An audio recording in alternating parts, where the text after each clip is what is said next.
Dennis Prager here. Thanks for listening to the Daily Dennis Prager Podcast. To hear the entire 3 hours of my radio show, commercial-free, every single day, become a member of Pragertopia. You'll also get access to 15 years' worth of archives, as well as the daily show prep. Subscribe at Pragertopia.com.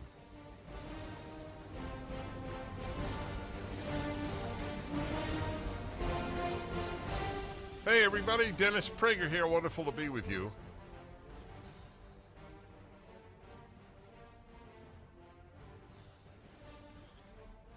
You probably have heard about the 12-year-old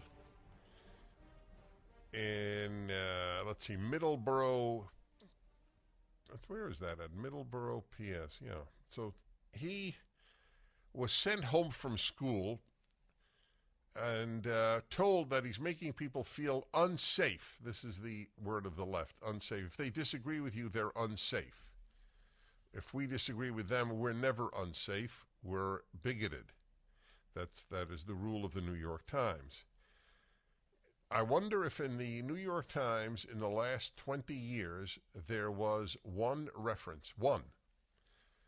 That's a lot of writing, 20 years, 365 papers a year. And I wonder if there has been one reference to anybody on the right feeling unsafe. Notice it is a term that, to the best of my knowledge, is exclusive to the left. They feel unsafe, which means disagree. You know, in the 1990s, I published a piece in the Wall Street Journal on a glossary of left-wing or liberal terminology. I need to do a new one. Absolutely. It's the language. There's a special left-wing language, and leftists all use it and believe it. So the T-shirt that this kid, this 12-year-old, wore in school said, "There are only two genders." That's what his T-shirt said. Now, by the way, I just want to make something clear. I am for banning all messages on all T-shirts. In fact, I am for banning T-shirts. Kids should wear nice clothing to school. But the left has deep contempt for school. School is solely used for indoctrination, not education. So they don't care what you wear. They care whether they are getting their message into your mind at an earlier and earlier age. I just wanted, for the record, however, I am opposed to all messages. So when they take down a pride flag from the classroom and they don't allow kids to have pride T-shirts or any other message, including right-wing, conservative, religious messages that I may fully agree with, I don't want any of that. But this kid is right. If you can have your messages, I can have my message. So here is this kid speaking at a local, I believe it's at a city council meeting. It might be at a school board meeting. He's 12 years old. We're still waiting on the video. So play. Yeah, no. So play the audio. Who cares? We got a radio show to get across. I hope people are watching too, but it's at least we get. Here we go. At Nichols Middle School, I appreciate the opportunity to speak to you today. I never thought that the shirt I wore to school on March 21st would lead me to speak with you today. On that Tuesday morning, I was taken out of gym class to sit down with two adults for what turned out to be a very uncomfortable talk. I was told that people were complaining about the words on my shirt, that my shirt was making some students feel unsafe. Yes, words on a shirt made people feel unsafe. They told me that I wasn't in trouble, but it sure felt like I was. I was told that I would need to remove my shirt before I could return to class. When I nicely told them that I didn't want to do that, they called my father. Thankfully, my dad supported my decisions and came to pick me up. What did my shirt say? 5 simple words. There are only 2 genders. Nothing harmful, nothing threatening, just a statement I believe to be a fact. I have been told that my shirt was targeting a protected class. Who is this protected class? Are their feelings more important than my rights? I don't complain when I see pride flags and diversity posters hung throughout the school. Do you know why? Because others have a right to their beliefs just as I do. Not one person, staff, or student told me that they were bothered by what I was wearing. Actually, just the opposite. Several kids told me that they supported my actions and that they wanted one too. I was told that the shirt was a disruption to learning. No one got up and stormed out of class. No one burst into tears. I'm sure I would have noticed if they had. I experience disruptions to my learning every day. Kids acting out in class are a disruption, yet nothing is done. Why do the rules apply to one, yet not another? I feel like these adults were telling me that it wasn't okay for me to have an opposing view. Their arguments were weak, in my opinion. I didn't go to school that day to hurt feelings or cause trouble. I have learned a lot from this experience. I learned that a lot of other students share my view. I learned that adults don't always do the right thing or make the right decisions. I know that I have a right to wear a shirt with those 5 words. Even at 12 years old, I have my own political opinions, and I have a right to express those opinions. Even at school, this right is called the First Amendment to the Constitution. My hope in being here tonight is to bring the school committee's attention to this issue. I hope that you will speak up for the rest of us so we can express ourselves without being pulled out of class. Next time, it may not only be me. There might be more students that decide to speak out. Thank you for your time, and good night. Thank you. How do you answer? How does someone on the left answer that we are allowed our messages, but you are not allowed your messages? I usually, as I often tell you, I usually can anticipate what a left-wing person would answer a given challenge or given question. I don't know the answer to that one. I know what they answer to themselves, and that is that all right-wing messages are hate and all left-wing messages are love. That is how they answer it for themselves. But how would they answer it for those of us who believe it's the opposite, that most left-wing messages are hate and most right-wing messages are not hate? Why is there are only 2 genders hate? Who do we hate? We hate people who claim that they are neither gender. Remember, the trans community does not disagree that there are 2 genders. The overwhelming majority of trans people deeply believe that there are only 2 genders. That's the entire reason that they have transitioned. They've transitioned to the other sex. They don't transition to no sex. What percentage of people in this country over the age of 21 say they are neither male nor female? What percentage of people who claim to be trans? I am a boy, but I am now neither a boy nor a girl. Okay, it is extremely rare. So whom are we making unsafe? And let us say there's a school, and I suspect there are many schools, where there is not a single student who says that they, see, I got my pronoun right, that they are non-binary, that they are not either male nor female. How many schools have such an individual? One individual in that school. So who is exactly being made unsafe? Of course, it raises another issue. Do we lie for the sake of making one individual feel good?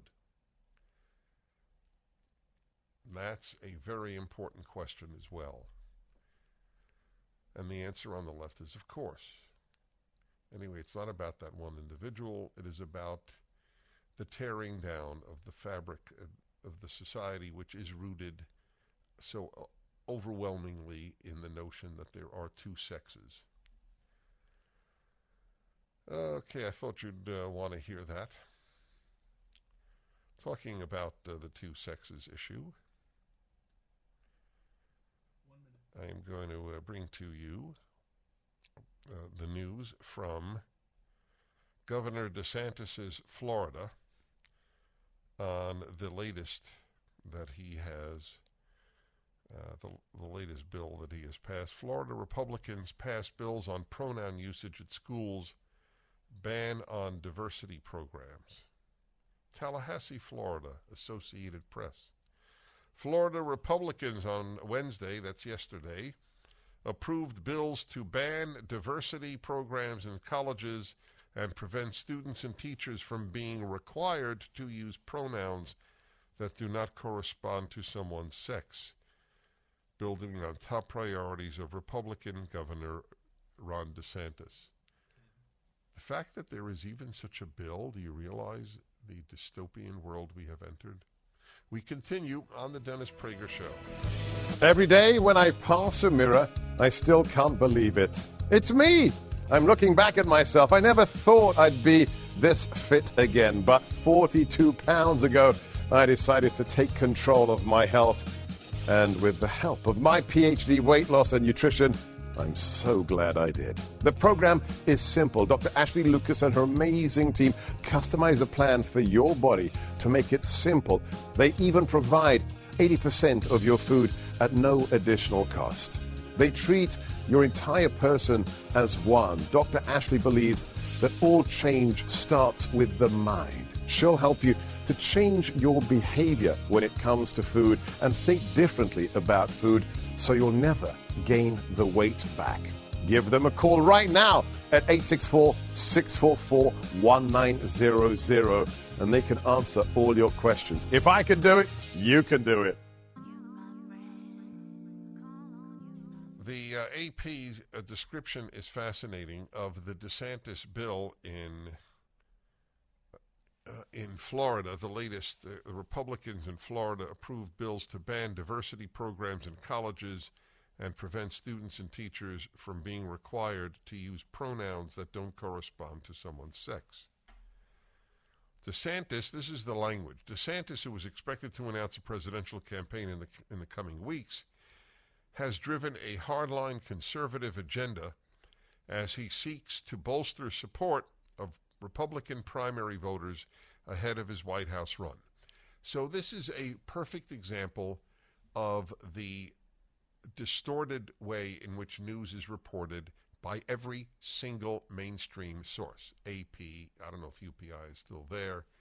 Associated Press is a gigantic source. And obviously the New York Times, the LA Times, the Washington Post, St. Louis Post-Dispatch, it doesn't matter what it is. So what is distorted? There is no analog on the left when the AP reports. Let's look at the language again. He has driven a hardline conservative agenda. Now, I'd like somebody to do a Google. When is the last time the Associated Press has used the term hardline for any governor's left-wing or liberal, if they want to use that term, agenda? Okay, I'm going to look that up, folks, and you'll give me a moment. I'm putting in Associated Press hardline liberal, because they wouldn't even say left, agenda. Okay, let's see.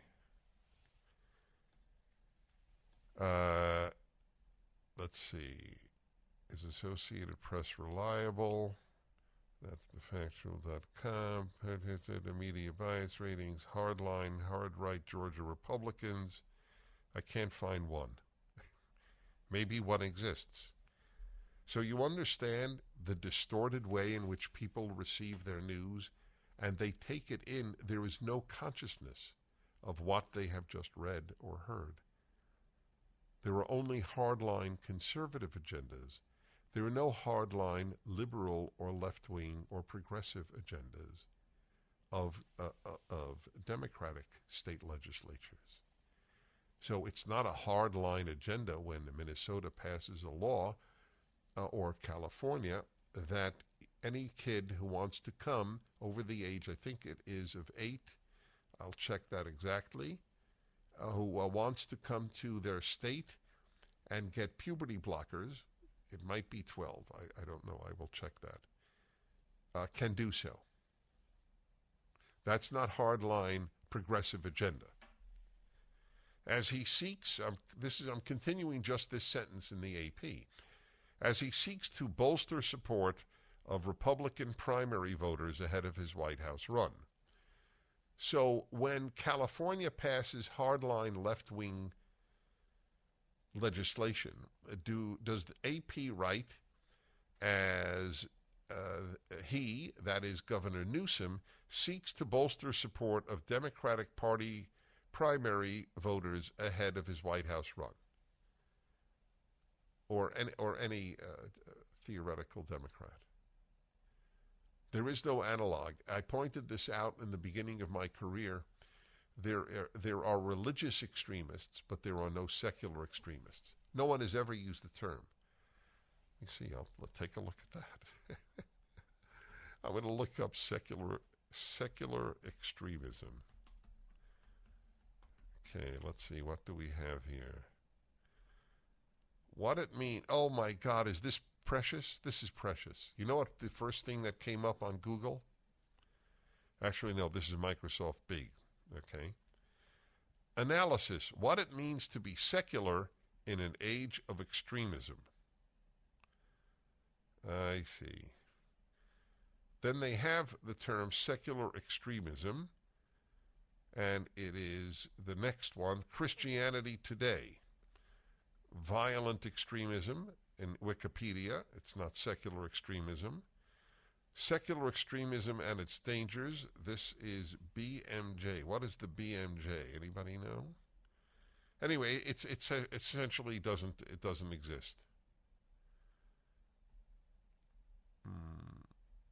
Okay. It's a letter.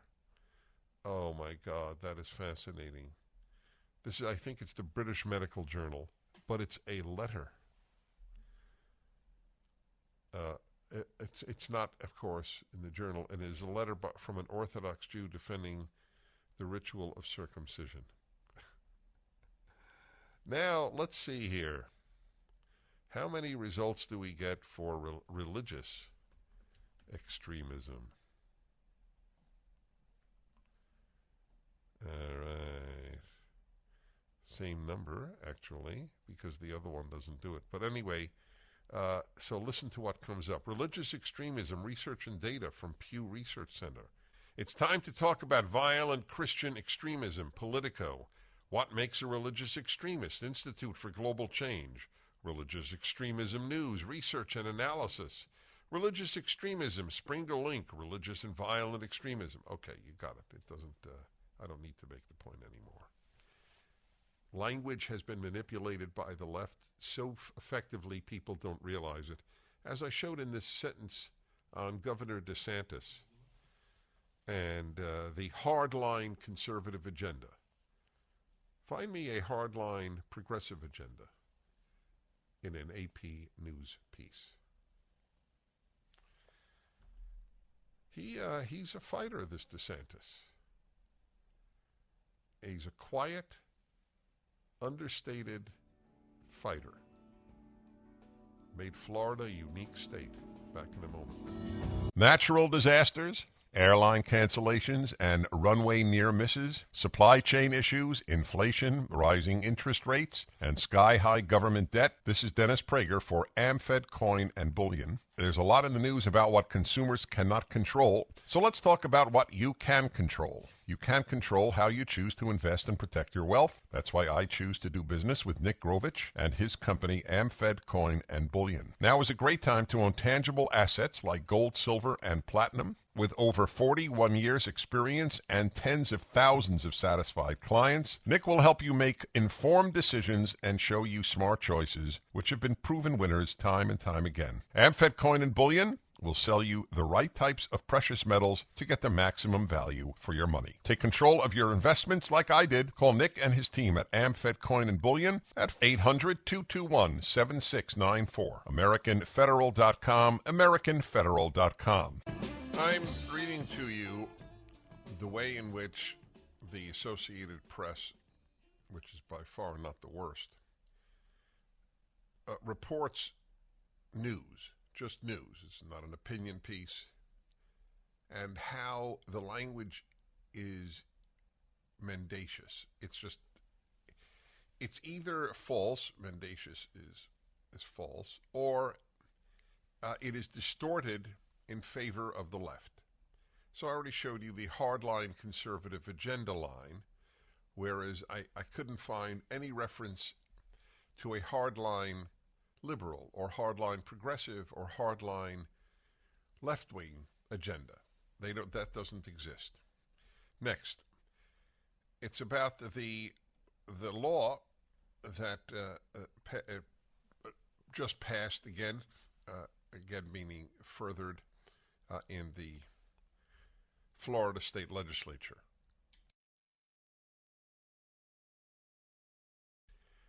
The bill also bans classroom instruction on gender identity. This is what they have now named. It's amazing to see this. The left has named the law "Don't Say Gay." There is no such name. When Democrats pass laws, the law's name, like the false, Debt Reduction Act, they use all the left-wing Democratic Party names of every law. But a Republican law with which they differ, they give their own name in the media, and then they use it. Why is that not a lie? Please tell me, why is that not outright lying on the part of left-wing media, which is all mainstream media? It bans classroom instruction on gender identity and sexual orientation up to the 8th grade.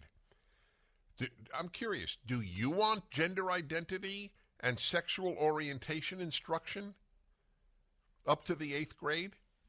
Why would that be? By the way, I opposed sex education from the outset. That is parents' duty to talk to their kids about sex. All it has done, all the sex education is prematurely removed innocence from children and increased the number of pregnancies. I will read to you data on that from The Vision of the Anointed, one of the most important books of the last 50 years by Tom Sowell. I will read to you data on what happened after the Democrats pushed sexual instruction, sex ed, into schools. But I'll get to that later. Legally reinforcing a DeSantis administration move to prohibit such lessons in all grades. Additionally, the bill strengthens the system in which people can lodge challenges against school books when they argue that they are inappropriate for children. Think about what we are doing.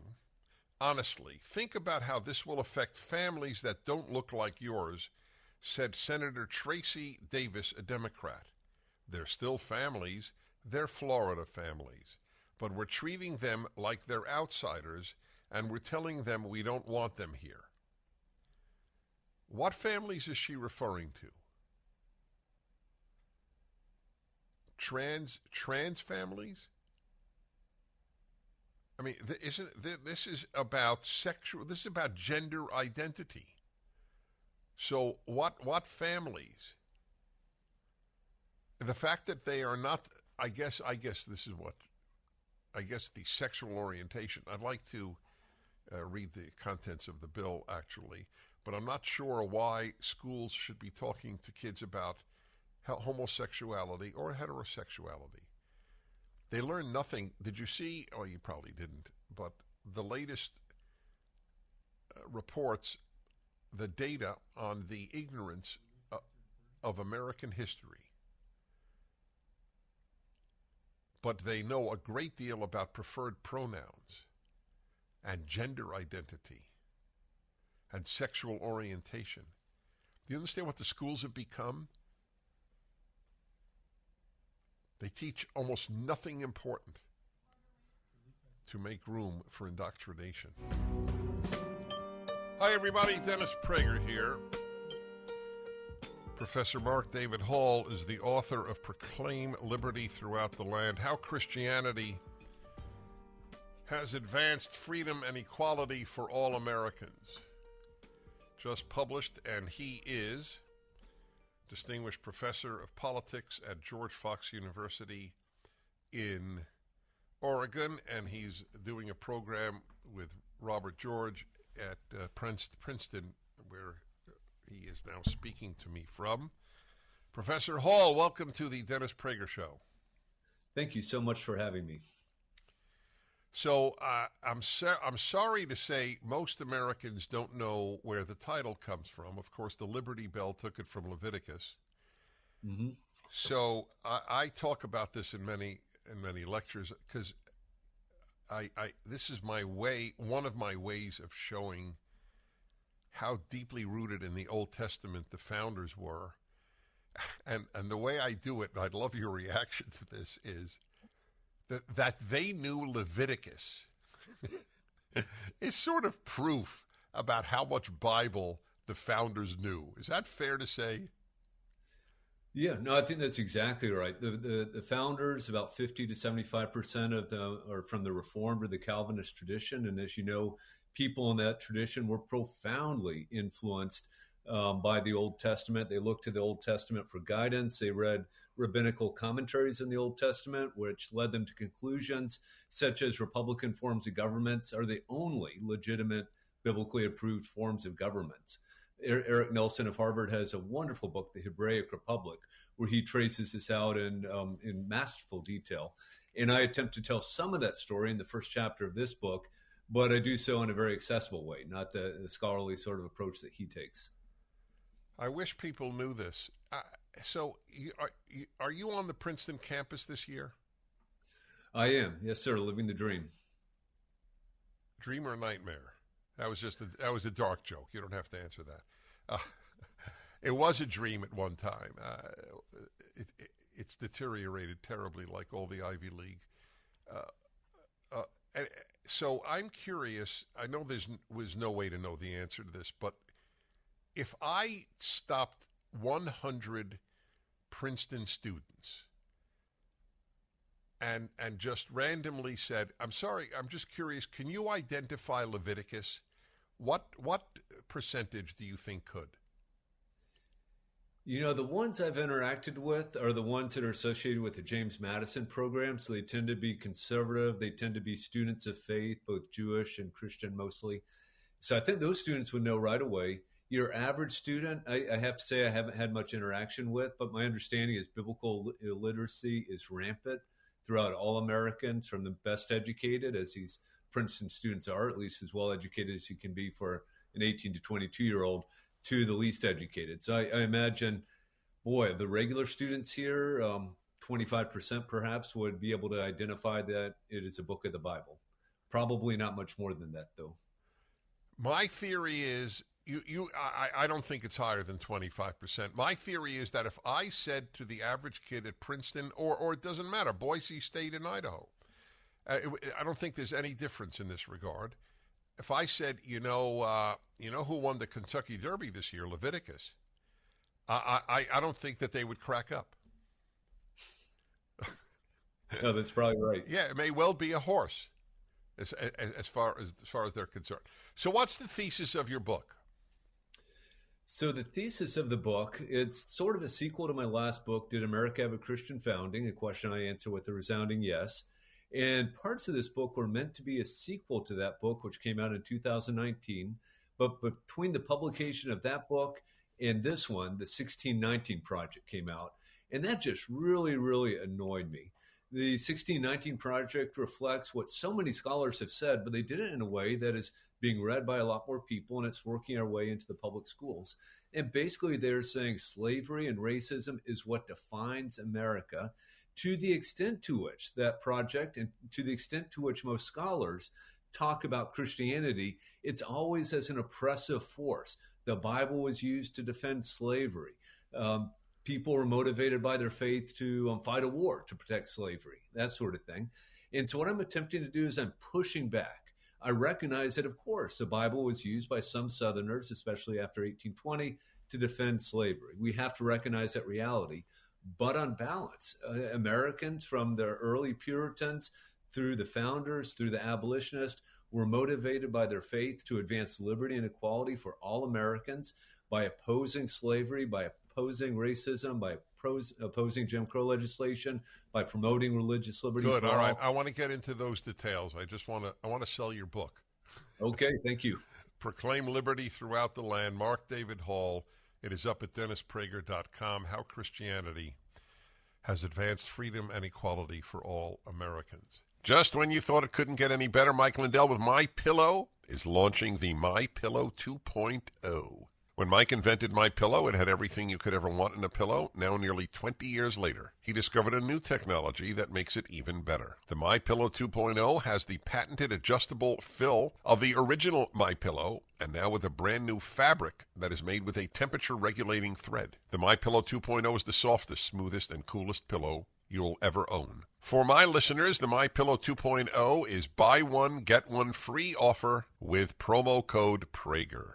MyPillow 2.0 temperature-regulating technology is 100% made in the USA and comes with a 10-year warranty and a 60-day money-back guarantee. Just go to MyPillow.com and click on the radio listeners square to the buy one, get one free offer. Enter promo code Prager or call 800-761-6302 to get your MyPillow 2.0 now.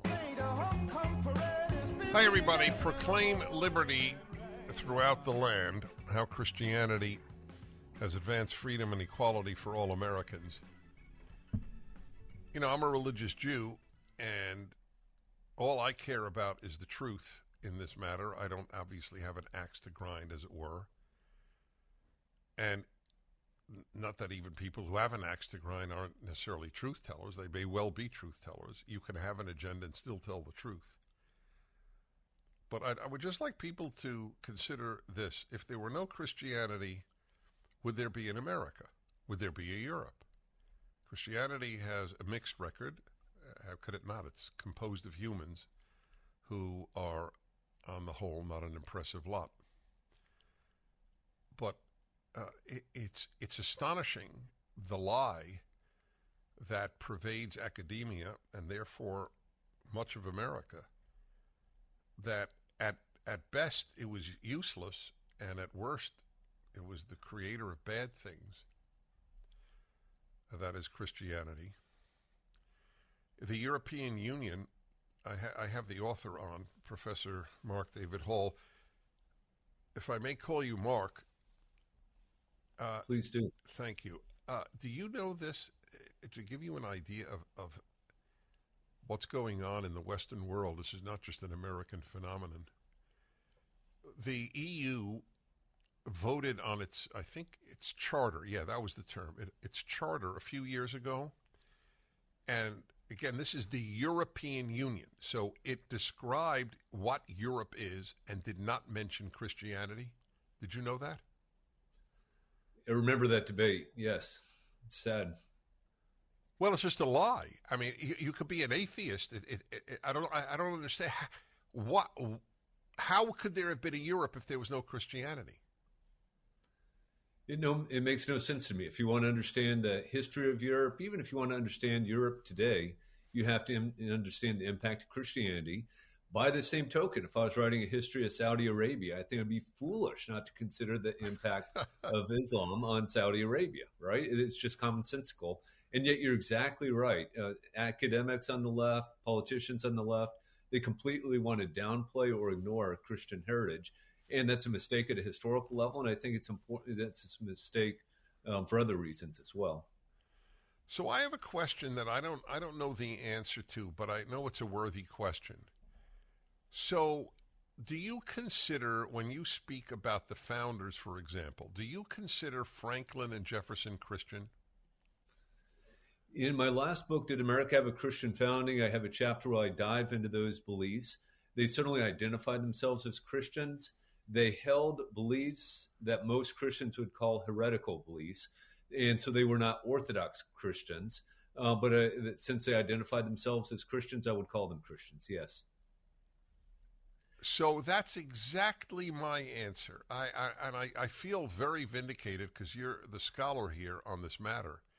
So when I give talks about the founders, I say, look, they didn't hold Orthodox. I use the exact word you did, Orthodox Christian. They didn't believe in the Trinity. But exactly, if you'd have said to Jefferson, are you a Christian? I think he would have said, what, are you kidding? He might have said, yeah, I don't believe in the miracles. That's true. I don't believe in the miracles. Everybody notes he excised the miracles from the Jefferson Bible. But the fact that he wanted a Bible even without the miracles says a lot. No, that's right. And let me point out as well, Franklin spent half of the last 35 years of his life in Europe. Jefferson spent significant amounts of time in Europe. I think Jefferson and Franklin are really outliers in the founding generation. If you turn to most of the founders, including important founders in the political class at the national level, we have no reason to believe that Jefferson and Franklin are representative of them. Some of them are just so private. James Madison, for instance, we know he came to Princeton, spent a year extra studying Hebrew under John Witherspoon, went back to Virginia, and was incredibly private about his religious beliefs. So we just don't know what he believed. But nonetheless, in Federalist 51, he writes, if men were angels, government wouldn't be necessary. But men aren't angels. And so therefore, separation of powers, checks and balances, and that sort of thing. And so that's a way in which I think you can show that a founder about whom we really don't know much in terms of his personal religious beliefs, he was influenced by the Judeo-Christian idea that humans are sinful, and the Christian idea that even humans continue to struggle with the old man within, that is sin. And so therefore, we're not going to have a strong centralized government. We're going to have a government characterized by federalism, separation of powers, checks and balances. Whereas the French revolutionaries, of course, were going exactly the opposite direction. Exactly. By the way, I did not know Madison studied Hebrew. That's fascinating. You couldn't get a BA at Harvard till 1800 if you didn't know Hebrew, just as a little sidebar here. I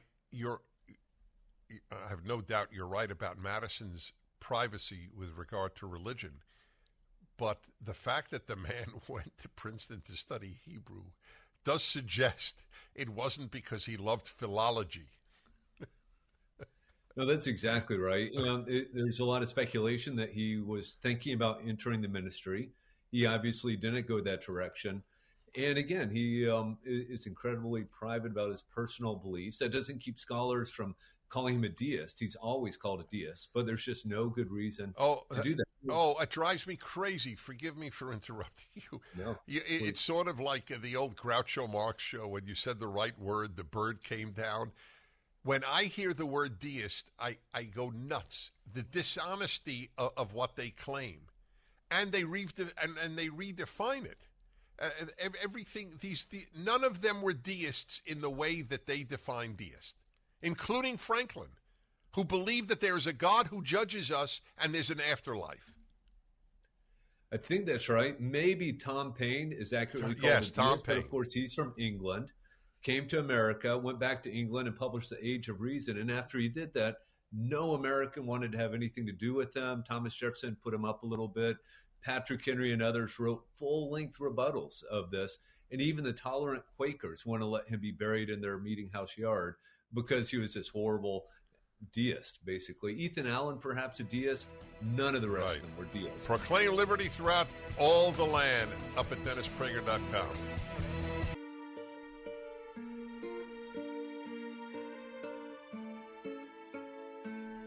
Proclaim liberty throughout all the land, how Christianity has advanced freedom and equality for all Americans. Mark David Hall. Some final thoughts with the professor. The book is up at DennisPrager.com. You know, Professor, I was reading data about the highest rates of depression ever recorded among young girls, for example, adolescent girls, teenage girls. And, of course, the recommendation is more therapists. That we don't have enough psychologists and psychiatrists. That's the issue. And I just offer the thought, maybe the radical secularization of the country in the last 2 generations, maybe that's played a role, since when kids had more religion, they were happier. Does that strike you as a rational conclusion to draw? No, that sounds right to me, and I believe social science studies have upheld that intuition. I haven't spent much time with these studies myself. I think probably also some of this craziness that goes on in too many public schools it cannot be helpful, right? And then social media, I think it's just been devastating for young people, especially. So you're in a conservative program at Princeton. The what is it again titled? James Madison program. Yeah, right. Which I was honored to have an evening there with Professor George. How many students at Princeton are in that program? So the program I'm actually participating in is for professors and postdocs, and there's 17 of us. Oh, I see. And there's 240 undergraduates who are in some ways affiliated with the program, which means they get invited to dinners and talks and that sort of thing. I don't know that it's overtly conservative. It certainly isn't Republican, large R Republican, but it's people who take ideas seriously, people who want to read the founding documents and have a serious discussion about them, people who want to read Plato, Aristotle, and Aquinas and discuss those sorts of things. So it's a traditional or culturally conservative place and program, and it's just wonderful. It's a wonderful environment in which to be. I have to tell you, I have colleagues in my program from Israel, from Slovakia, from Peru, from Germany, from France, and it's just wonderful interacting with all these. But you're the only one from Oregon. Only one from Oregon. Yes, sir. Well, thank you, sir. It's been a pleasure to meet you. And thank you so much for having me on your show. Thank you. I appreciate that. Proclaim Liberty Throughout All the Land is up at DennisPrager.com, and the author is Mark David Hall, and we continue. The Dennis Prager Show, live from the Relief Factor Pain-Free Studio.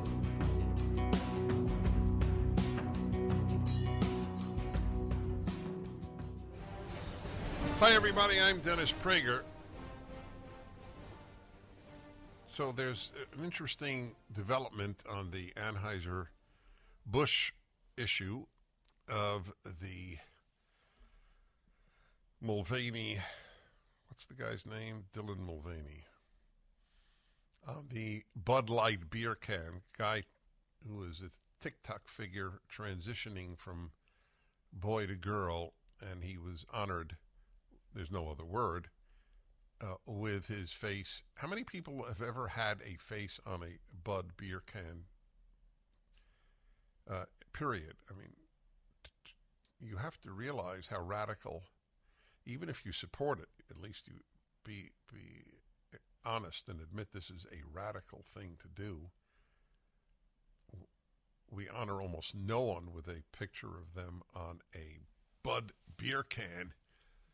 And we decided to do this with an unwell individual. And even if you support everything about transgenderism, it is not healthy if you don't identify with your sex. Doesn't mean you're a bad person or anything like that. Unhealthy is not the same as bad. But if you're a boy who thinks you're a girl, that is an unhealthy aspect of you. Why is that even controversial? Well, it's controversial because the left has taken over rhetoric in our country, and up is down and down is up. And 2 and 2 is 4, and at least in Oregon and Ontario is considered white supremacist. Can't have one right answer. So their sales are down 26%. I wish it were 86%, but it's 26% is very substantial. And remember, most people don't follow these issues. Most people are completely unaware of most important matters that are going on at the time. They live their lives with friends and or family, and they are concerned about their kid or about If they don't have a kid, their dog, and they're concerned about what's the latest movie or whatever their concern is. Most people don't follow the news. So if a quarter of the sales of Bud Light disappeared, that's very substantial. So it's a very strange piece. Daily Mail reports Anheuser-Busch CEO finally disavows Dylan Mulvaney Bud Light partnership, says it was, quote, not a campaign. See, I think that they're still lying at Anheuser-Busch. And I'm not happy to say this, but when I read what they say, it doesn't fully make sense. So let's see. The CEO of Anheuser-Busch has unceremoniously disowned the disastrous Dylan Mulvaney stunt, insisting it was, quote, not a campaign, unquote, as a letter to retailers says it was just one can. Okay, however, if you go really, really, really down the article, I will just note to you, when they say it was not a campaign of Anheuser-Busch, then how did they have, let's see, where is it? Yeah, here. So listen to this. Despite the company's attempts to disavow, this is near the end of a long article. Despite the company's attempts to disavow the connection, the video Mulvaney, 26, posted of herself drinking Bud Light at the start of April 2023 used the hashtag Bud Light Partner. So can you have hashtag Bud Light Partner and not be affiliated with Bud Light? Maybe. But I assume it had already been taken up as a hashtag by Bud Light. So what they're blaming it now on an outside firm. So that's also odd. Then why did they suspend two of their top people involved in public relations? If it had nothing to do with Bud people, why are Bud people suspended? That's why I think they're lying. I wish they weren't lying. I don't have an agenda to have the heads of Bud, at the very least, not being honest. Is that preferable? I'll happily not use the L word. Global boss Michelle Ducaris addressed the mass backlash over working with trans influencer Mulvaney, 26, for the first time in an earnings call with investors on Thursday. Ducaris told investors there is, quote, misinformation. Uh-oh. It's always a trigger word for me. I feel unsafe when I hear the word misinformation. Not that there isn't any. We drown in misinformation from the left. As I noted to you in the first hour with the AP piece that I read to you, and how much dishonesty was in the piece about DeSantis and the Republicans in Florida. Anyway, so let's see. There's misinformation spreading on social media about the company's team-up with Mulvaney. Okay. He added that the company is providing direct financial support to the frontline workers impacted by the boycott. We need to clarify the facts that this was one camp, one influencer, one post, and not a campaign. What does that mean, one can? There's only one can with Mulvaney's image on it? I don't even understand what that means, one can. What does it mean? Of course it was one influencer. That's what I mean. The dishonesty of the statement, oh, it was one influencer. Oh, had it been two, it would have been more egregious? One camp. What does one camp mean? I don't understand any of that sentence, the whole notion. It was one camp, one influencer, one post, and not a campaign. We will continue to learn. Meet the moment in time. Oh, my God. I would like to ask all of you listening, have you ever said the phrase, I will meet the moment in time? Really, think about it. I'm getting old. I never said, I'm going to meet the moment in time. I'm going to meet my wife. I'm going to meet the kids, meet my friends for lunch. I may adopt that, though. I like it. I'm going to meet the moment in time. Sean, what does that mean? What does meet the moment in time mean? Sounds like a Democrat. It sounds like a Democratic Party campaign speech. That's a good one. Yes, it does. We will meet the moment in time. No, this is actually, in my opinion, it makes things worse. I would be happy to say, folks, they've acknowledged what damage they have done, and people have paid the price by being fired, and then, okay, then I could not say they're on leave. They're not fired. It's not the same thing. And I presume they're being paid while on leave. Anyway, again, how are they? Why would anybody be on leave if it was done by? Well, we'll get to that. An outside group. So let's see. He's meeting the moment in time. All be stronger, and we work tirelessly to do what we do best: bring people together over a beer and creating a future of more cheers. Investors were also told by Ducaris that Bud Light will triple its marketing spend this summer in a bid to woo customers back to the tarnished brand. How will they do that? I guess they'll just do regular ads. They've been giving free beer to distributors. Free beer to the distributors? How does that exactly win customers back? The disastrous marketing bid has seen sales for the American flagship beer plummet 26%. And I continue with this particular piece because it's really fascinating to see the double talk, the meaningless talk, the word salad, as they say. Anheuser-Busch did not intend to create controversy or make a political statement. See, why is that honest?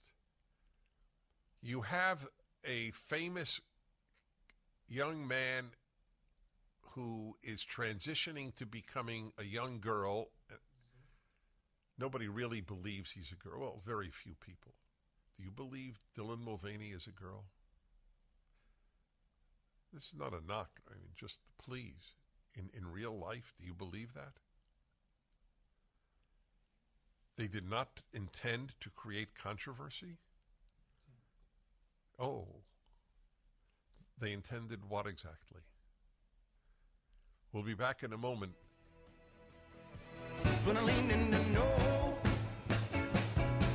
Hey, everybody. Okay, La Cañada, California, and Phil. Hello, Phil. Good afternoon or morning, wherever it is there. I want to clear up. I think I'm going to clear up something. I do agree this whole thing with Mulvaney is crazy, but they never made a whole bunch of cans with his picture on it to sell. My understanding is they sent him one or two or a few cans, and then he showed everyone he's on the can. But they were never for sale to the general public. Right. So how many cans? I saw a picture of many cans, not two. I'm sure you've seen that too. So did they send him a lot of cans? I don't know how many. So, all right. So, so help me here because you may know more about this than I. Which I don't. Oh, okay. So so what was the point of having his face on a Bud Light beer can if it was not for sale? It was just to honor him. I believe that's what it was. He basically put it on his site. And he was showing off that this is what Bud. Well, he had every reason to show off. I assure you, if you or I were on a Bud Light can, I mean, it would make my minute. Yeah, but basically, again, my understanding, this was just a one. Right. Okay. Yeah. So, for those, and you're not one of them because you obviously think it was as big a farce as I do. But for those who defend it and say, well, it wasn't a campaign. So don't blame Bud or Bud Light or Anheuser-Busch. What if they had put Clarence Thomas on a limited number of cans? You think the left would have gone berserk? naturally. But I also don't believe them. Obviously, it's a campaign. But my understanding, again, is that they just sent him these cans. Yeah, but so we love you. Yeah, but it would be inconceivable that anyone at the company was that stupid, and that's not even a matter of being a fool. That's bona fide stupidity that it won't be publicized. Yeah, exactly. Okay, so clearly they did it with the intent that it be publicized. Okay, campaign or not, they intended it to be publicized. You don't put somebody's face on a Bud Light can and keep it a secret. So when they say it wasn't a campaign, they're not being fully honest with you. Whatever it was to honor a guy who was transitioning to becoming a girl. It's one thing, as I have said, the left has been incredibly successful in moving from tolerance to acceptance to endorsement. First it was tolerance, which I'm totally for. Then it was acceptance. Oh, that's fine. Tolerance isn't that's fine. Tolerance is I will not in any way harm you for your view or for that behavior. Then there is acceptance. I accept that you are now a girl, but that's not enough either for the left. You now must endorse it as a good. And that's what Bud Light did. And that's what a lot of Americans understand is not good. This is what the Anheuser-Busch said. Anheuser-Busch did not intend to create controversy.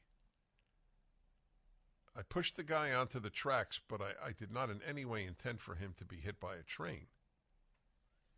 Would make as much sense. Or make a political statement. Really? This is why you should continue to boycott the product.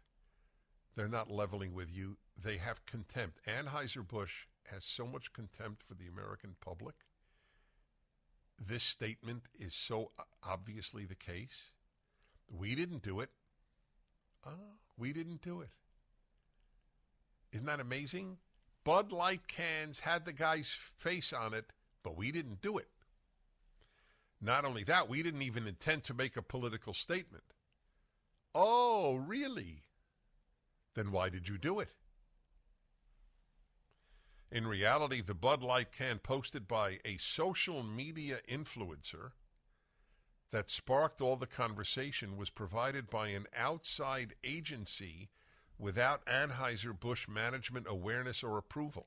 Now, I'll tell you why I don't believe that comment. Why did they dismiss or suspend 2 of their top employees?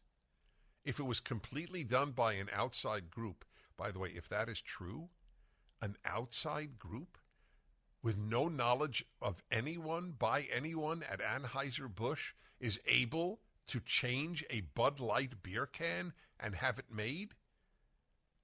This is one of the most poorly run companies imaginable.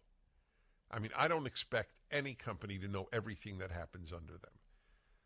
It's impossible, I fully acknowledge. But the beer can having a certain face on it is a very big decision. Anheuser-Busch management awareness or no awareness or approval. So why are Anheuser-Busch officials suspended? Since that time, the lack of oversight and control over marketing decisions has been addressed, and a new VP of Bud Light marketing has been announced. Bud Light's VP of marketing, Alyssa Heinerscheid, took a leave of absence while the VP for mainstream brand, Daniel Blake, stepped down some days later. Their sudden departure appears premature in light of the recent comments, which also claim there was no management awareness. Exactly. Exactly. Premature is not even, is what we call an understatement. If no management knew it, are they not in management? It's very important that people understand how they are gaslighting you at Anheuser-Busch. there will be all sorts of headlines. Anheuser-Busch takes blame, but they're not at all. We have no blame for what happened. That is the message of the head of the company. 1-8-PRAGER-776.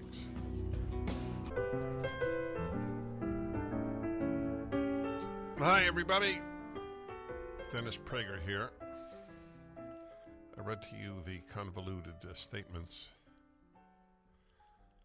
of the